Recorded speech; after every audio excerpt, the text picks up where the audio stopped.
four pillars of wealth, and I'll go over them really quickly. Actually, I'll just tell you what they are. First one's education, then mentorship and coaching, then networking and relationships, and then the fourth one, this is my troop to task right here, is action.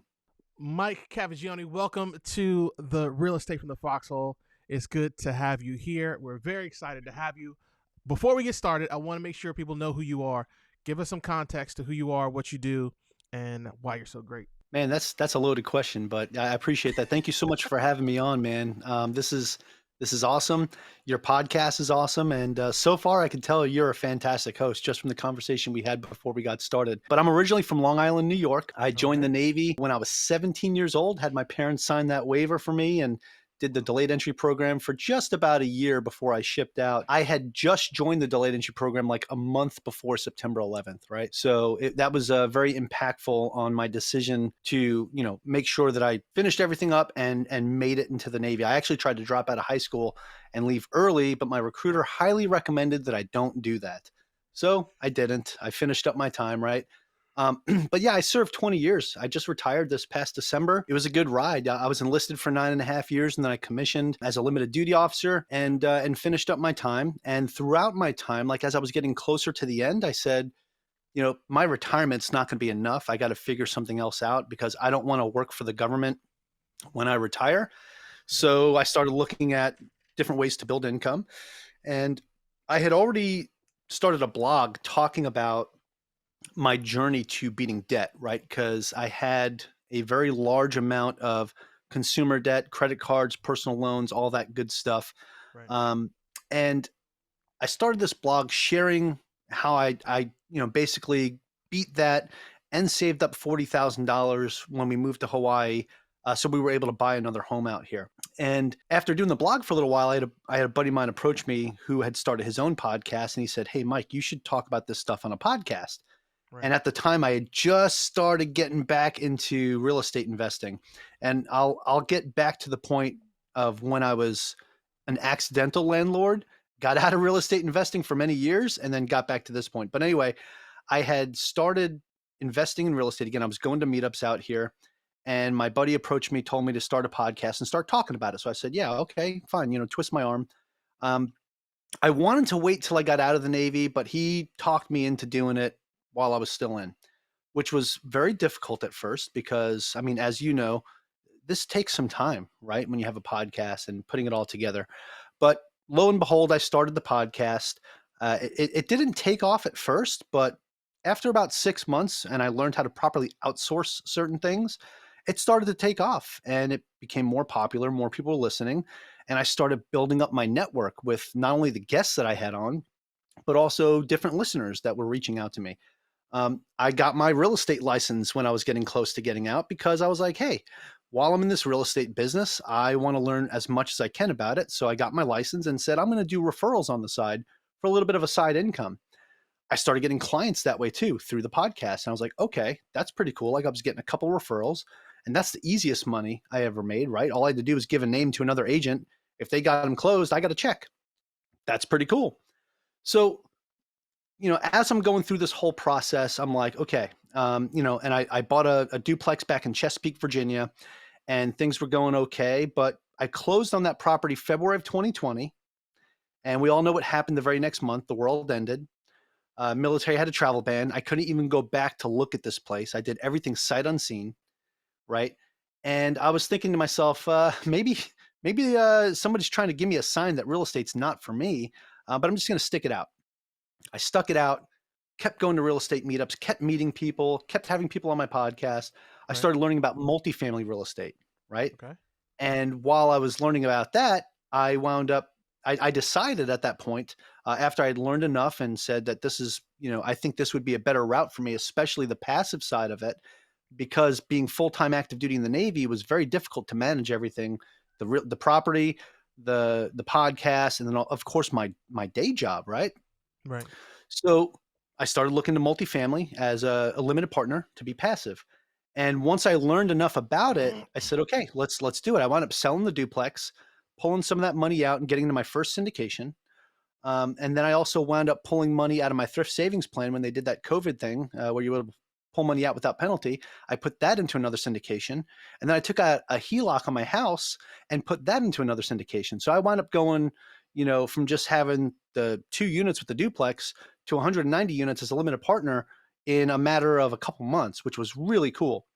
And at the same time, it was a great learning process for me. So I look, man, I know I talk a lot. I'm from New York, and I know that was probably a whole bunch. So we can go into as much detail as you want Yeah. on any of these areas, but I just want to kind of give you like the word salad sandwich of how I got to where I am today. No, I like the full scope. The full scope gives us context, so we can, you That's know what I not mean. even We the can full we can scope, go brother. around. For now, that's the that's the full scope we're running with, right? So all right. So let's you first of all shout out to Seven Cities. I am from Chesapeake, Virginia, so you saying that meant a lot to me. That was pretty cool. I want to talk about definitely a couple things. We definitely got to talk about the podcast. We definitely got to talk about the multifamily part of it because I'm finding that's an interesting thing right now for myself as well. Now, for the podcast, from what you're kind of describing, you talked about, it felt like you were just you at this point you just been, hey, I'm gonna do, and when it comes up, you react. Have you planned like is anything planned for your podcast and stuff like that? Do you plan any of that? For the like when I actually do my recordings and stuff, Yeah, or like so, like when you sit down, like because you'll see all day long online. Hey, first thing you got to do, you got to sit down. You got to find your avatar. Once you find your avatar, you got to figure out what kind of shoes he wears. Then you got to figure out who he's dating, all that great stuff. Did you do that at all? Because like when you describe what you do, it's like, hey, I'm going, going, going, and you're like, okay, something happened. I'm adjusting to it. Is that how the process works for you? How do you do that? Yeah, no, that's a fantastic question, man. Because when I first started off, no, I did not do that. I didn't even know what a podcast avatar was. And it was some learning pain. I was like, why is my show like kind of stagnating and not growing? Because I wasn't targeting anybody, right? Right, And I right, figured that out about 6 months into it, and I said, okay, this is who I want to appeal to. I figured out who my avatar is, right? right, Excuse me. So like the average Joe Finance's avatar, somebody in their late 20s to early 30s, maybe sometimes late 30s, right? Blue collar worker that is living in the rat race and trying to figure out how to break that debt cycle and start building generational wealth, right? So that's who I'm talking to. And once I figured that out, I started gearing my guests, I started gearing the conversations I was having to appeal to that specific metric, right? To that specific avatar. got it. And that's when I started to really notice, I started getting more reviews. I started having more people talking about my show, sharing my stuff, talking about my show on social media. And I'm like, okay, I think this is the right way to go. And during that process, again, it was, I learned it the hard way because I Mm-hmm. just kind of was going, going, going. That Right, was kind of like that military mentality that I had, right? Like, I'll figure it out. I'll figure it out. I'll figure it out. Right. Sometimes it's good to just kind of stop, look around, assess, and then go in, make yourself a good plan. So one of the things I do, I actually help other podcasters now. And that's one of the things I tell them, like the first thing you need to do is, like you said, figure out who your target audience is. Who is that avatar that you're trying to appeal to, right? right, Um, and I have a whole like 20-step process on how to start a successful podcast that others have put into action and have done quite well. So I'm like, okay, so this actually worked. I mean, I wish I would have done this myself the first time, right, but now this really does work. So it is good to have a plan, but it's also important to not be too structured, right?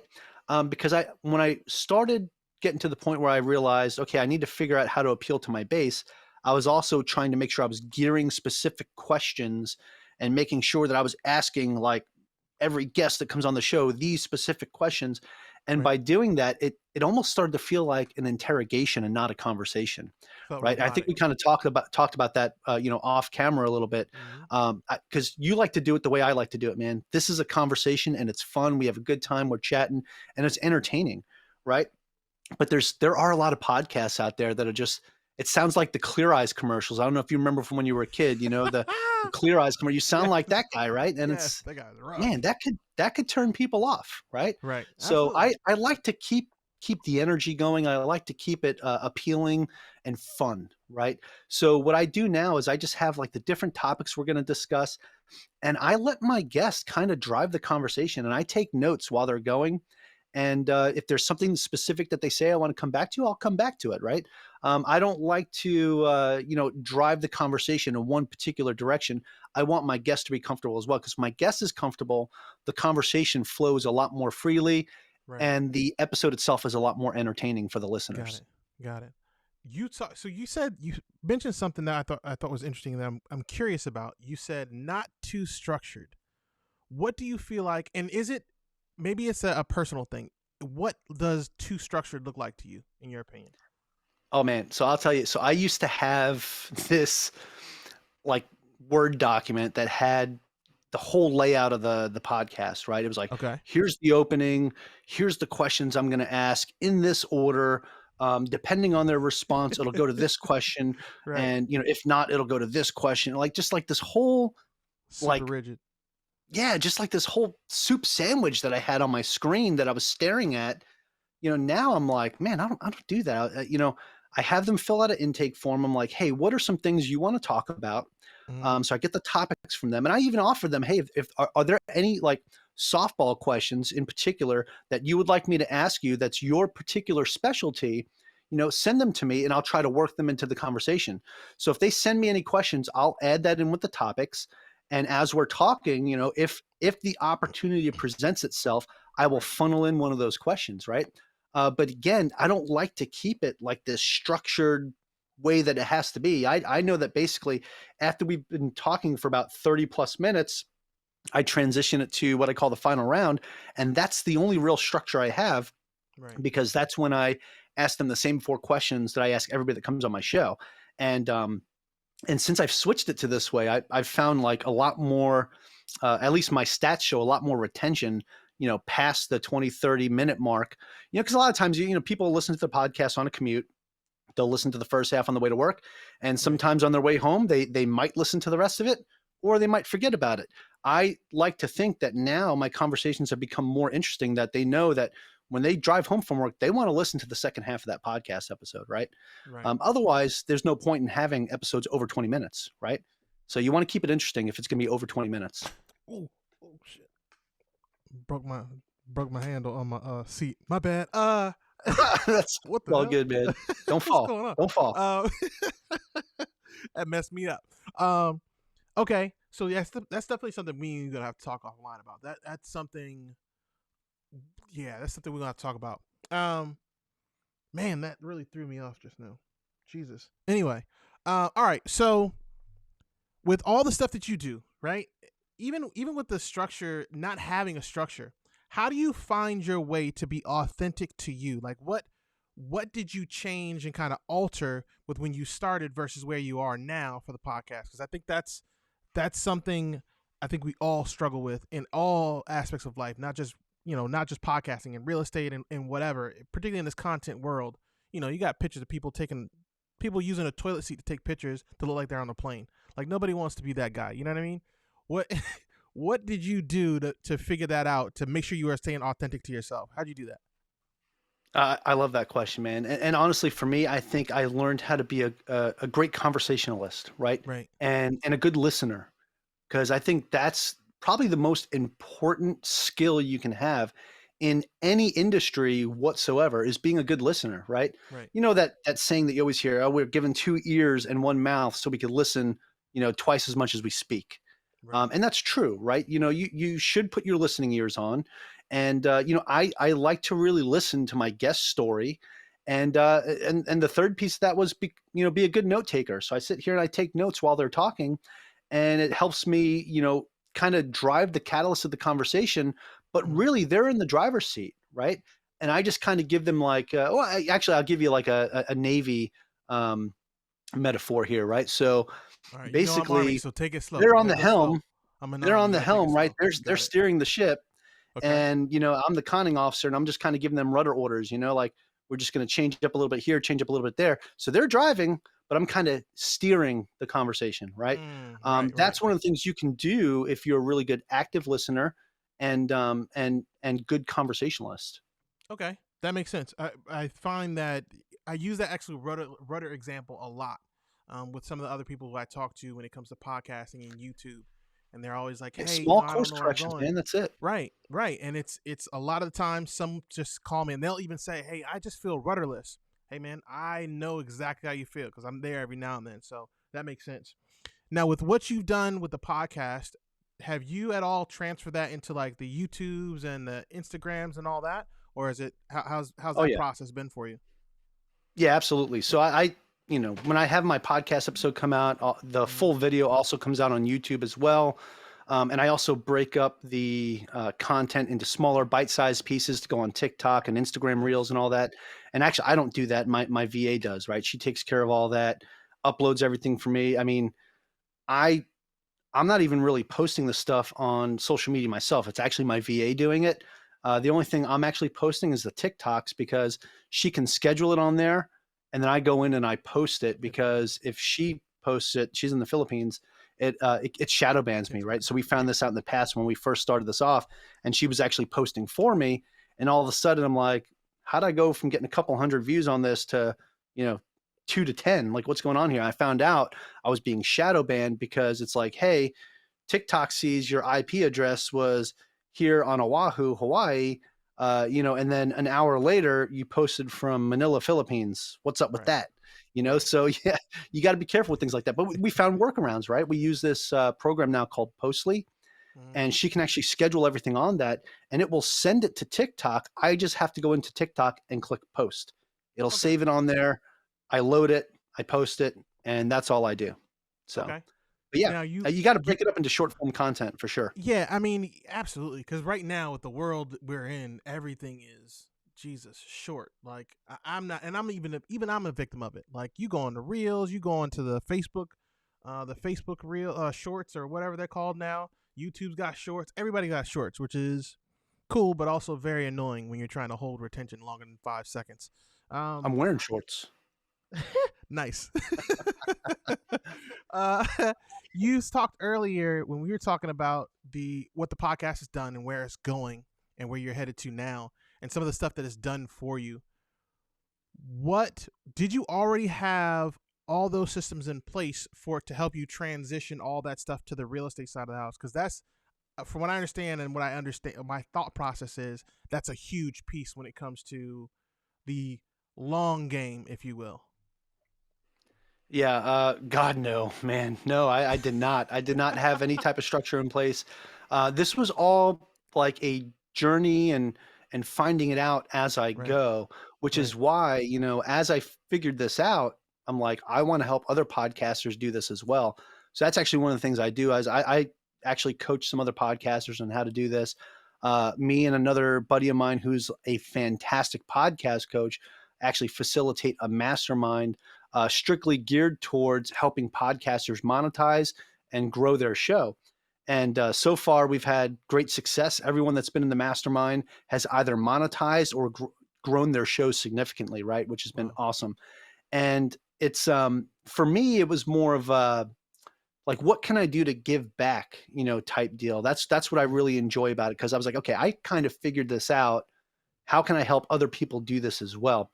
And it sometimes doing the trial and error thing is better for some people, right. um, but it's also cheaper to not do it that way.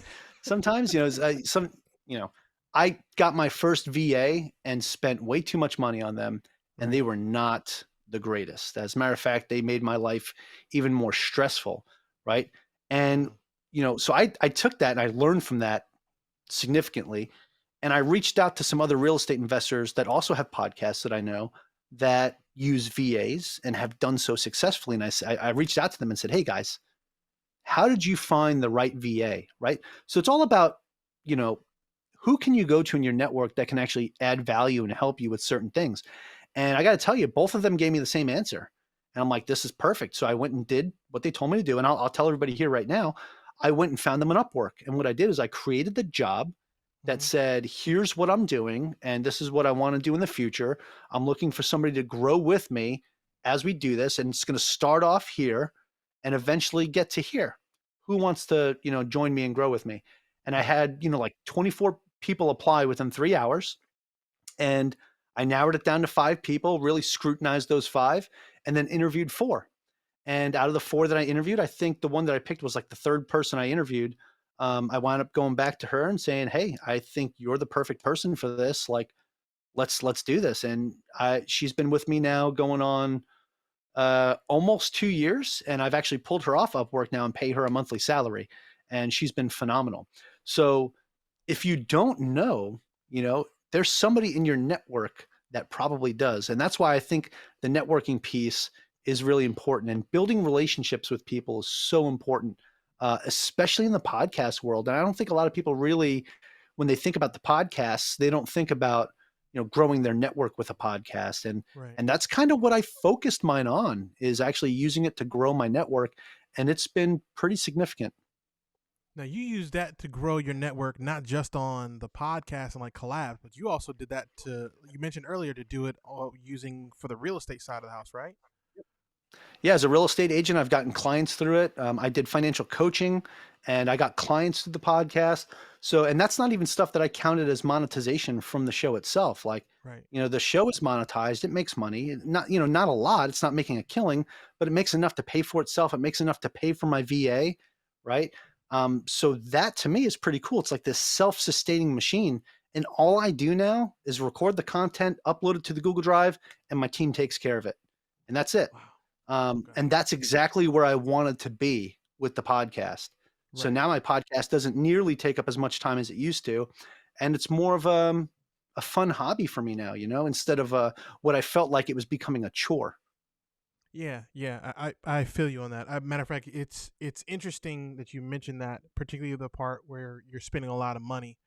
Now, after going through the process of creating a YouTube channel, creating, a podcast, I'm realizing, man, you learn so much more when you don't have than when you do, right? Like when you're recording on that cell phone, it's easier for you to know, okay, well, when I want to do this, I want to be able to move. I need to be able to be mobile. I can't just sit in one place. Okay, I need a mobile camera. Now you ain't go spend, 2K on a camera that can only sit in one position. You know what I mean? So that's pretty good. Yeah. All right. Cool. Um, let's see. You do a lot in the multifamily space, and a lot of it, like you said, has come from you doing the podcast. A lot of it has come from all the work that you do. With the multifamily, though, you're not at all involved, like hands on. What was Right. that transition like from going from like super active, super active, super active to, all right, hands 100% totally off, and you're kind of at the whim of the GP at that point? So definitely a little nerve wracking at first, right? Because when I had my own rental properties, it was me. Right now, yeah, I had a property manager back in Chesapeake because here I was in Hawaii. Like, obviously, I couldn't really manage it in person, although I was pretty much doing everything, right? I just had my property manager that would actually go to the place and say, "Hey," and they were also my general contractor, which recommend don't do that. Don't have your property manager and your general contractor be the same person. Again, learning from my mistakes, right? Um, but yeah, so switching over at the time when I was doing this, I was the staff XO over at Pack Fleet, and I was working some significantly long days. And to come home from that and then edit some audio and video for the podcast, and then go through these phone calls or go through emails with issues with tenants, or my contractor saying, "Hey, we got to fix this because this broke," or like, "Hey, I just replaced this. Here's a bill." You know, it got to Right. be a lot. And I was like, man, this is pretty painful. And when I started learning more and more about the multifamily side and being a passive investor, it became much more appealing as I was going through the pain of this. And I said, yeah, I'm kind of digging that, right? I can kind of be hands off. Now, at the same time, I was like, I didn't want to just go all into something, willy nilly and not know enough about it myself. So before I committed to actually getting to my first multifamily deal, I went to several meetups. I went to several education events that this one team was putting on to learn about their deals that they were doing. Right. I Right. watched them go through two other capital raises that they did for two other deals. I watched how that process went. Like, hey, Mike, you gonna come? You gonna come? I'm like, oh, maybe, maybe, maybe. Right. So I was Mm-hmm. I was holding off. Right. I just want to see how they did their process. I got very comfortable with them. I got to Okay. know and trust and like them, right? So when that third one came up, I said, hey, I'm in. Can you guys, actually, it wasn't even like that. One of the GPs reached out to me and said, hey, Mike, we're trying to raise a little bit more. Mhm. I know you had mentioned that you want to get in on this next one. Do you want to get in on this one with us now? And I said, you know what? I think the time is right and these numbers look good. The market looks really good for that area because you have to do your own research, right? You can't just trust that, the operators that you're working with did all their proper due diligence and then that's it, right? It's still your Yep. money that you have to pass over. It's not 100%. small sums of money either, right? Right. So, you want to make sure you do your own due diligence. So I was very comfortable with that particular market, with that particular asset they were picking up. And I said, you know what? Let's do it. So I got into my first deal. Shortly after that, I was actually getting ready to head over to the Real Estate Wealth Builders Conference last year. It was actually in March, and this year it's in May. But when I was going out there, on my way, I just started taking out a HELOC, right? Because I wanted to take out some of my equity and invest in more real estate. And like literally, I landed in Phoenix and I got a message from somebody else that had been on my podcast as a guest and said, hey, Mike, we have, this opportunity, this syndication that we're working on, and we're only bringing in a few people as LPs. And, we talked a lot when I was on your podcast. And she's like, I know, like, and trust you. And I was like, well, I know, like, and trust you as well. Right. And she sent over the details, and I said, "This looks really cool. Yeah, let's do it." And I wound up coming back from that conference, signing the closing documents on my HELOC, and then wiring her cash. And then 2 weeks later, that same group that I invested with the first time had another really Mhm. great asset coming up in Texas. And 2 weeks later, I wired them money and got into that deal as well. So I wound up going from one to going to three almost immediately within a 2 week span, which was really cool. Um, but the thing is I had to learn as much and absorb as much as possible before going into something like this because like I said, it's not small sums of money, right? Right. So, you want to make sure you're comfortable. It was different. I looked at it differently than the way I looked at my podcast, right? I was like, okay, I could do the podcast and I'll learn as I go. Not when it comes to writing these big checks or wiring some cash, right? It's like, okay, let me make sure I really understand what's going on here. I really understand the process. And now this year, I'm actually looking, now that I've retired from the Navy, I'm looking to be more active and be a GP myself. As a matter of fact, I have a call tomorrow with some potential partners on a capital raise that we might be working on together. So I'm pretty excited Nice. about that. Nice. We got to go back a little bit. And this is I'm going to ask you this last question and we're going to Uh-oh. transition to the sections. Now, we're probably going to have Mike back on because there's a lot I want to get into that I can't get into. I know we got to be respectful of time. You said earlier that you had your GC and your property manager were the same person at one point. Yes. I need to hear this story on what happened, how that went down. Tell me about that, please.